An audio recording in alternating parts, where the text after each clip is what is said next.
RG Kar medical কলেজে তরুণী চিকিৎসককে ধর্ষণ খুনের বিচার চেয়ে ফের পথে অভয়া মঞ্চ। সোদপুরে অভয় মঞ্চের তরফে হলো মশাল মিছিল।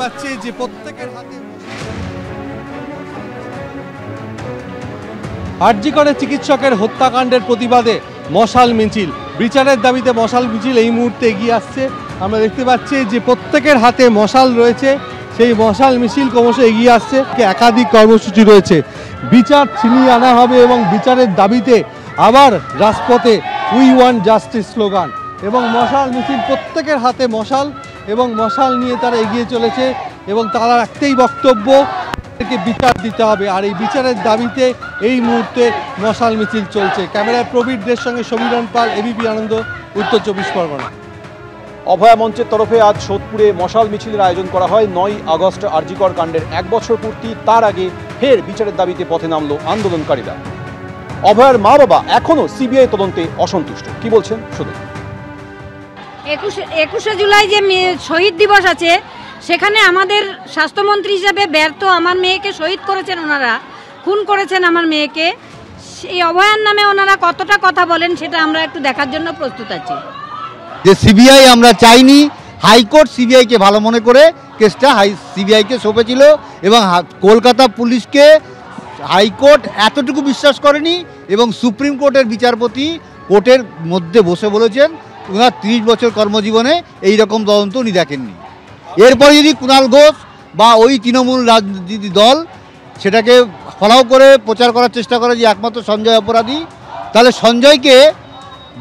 সঞ্জয় যে মানে জামিনের আবেদন করেছে, সেই আবেদনের পরিপ্রেক্ষিতে হাইকোর্ট কি সিদ্ধান্ত নেয় তার জন্যই যেন কুণাল ঘোষ অপেক্ষা করে। আমরা মনে করি আমার মেয়েও শহীদ হয়েছে, সুতরাং এই অন্যায়ের প্রতিবাদ করতে গিয়ে যারা মারা যায় তারাই শহীদ বলে স্বীকার করা হয়। আগামীকাল এই শহীদ দিবসের মঞ্চ থেকে আমাদের রাজ্যের মুখ্যমন্ত্রী আমার মেয়ের সম্বন্ধে মানে এই ব্যাপার সম্বন্ধে কটা কথা খরচ করেন, আমি শুধু আগামীকাল এই জিনিসটা দেখব। বিচারের দাবিতে ফের পথে নেমে আন্দোলনকারীরা কি বলছেন শুনুন। বাংলার প্রতিটি শিক্ষা প্রতিষ্ঠানে প্রতিটি পেশার বৃত্তির মানুষ আজকে তাদের দুর্বৃত্ত চক্রের শিকার।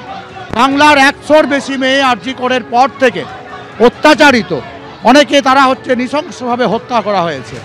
এই সবগুলির যদি সঠিক জবাব উনি দিতে পারেন, পুলিশ কেন তদন্ত করলো না ঠিক করে, যে কথাগুলো তার পরিবারের পক্ষ থেকে বারবার বলা হচ্ছে, নাগরিক সমাজের পক্ষ থেকে বলা হচ্ছে, তারা এই কথাগুলোর সদুত্তর কিছু দিচ্ছেন না।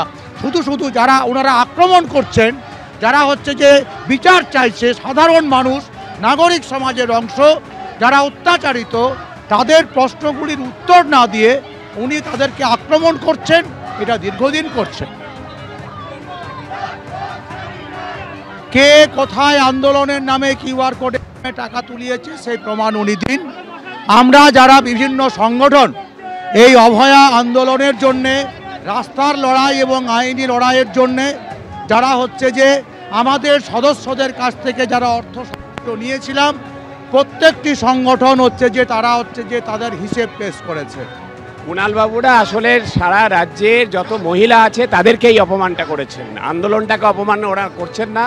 পিতৃতান্ত্রিক মনোভাব নিয়ে সমগ্র মহিলা যারা রয়েছেন, প্রান্তিক যৌনলিঙ্গতার যারা মানুষ, যাদেরকে হচ্ছে যে ওনারা আক্রমণ করছেন ক্রমাগত। একদিকে ভাতার কথা বলছেন, বিশেষ ভাতার কথা বলছেন, আর একদিকে ওনাদের যারা নেতা রয়েছে তারা মহিলাদের ধর্ষণ করছে, নানা রকমের অত্যাচার করছে।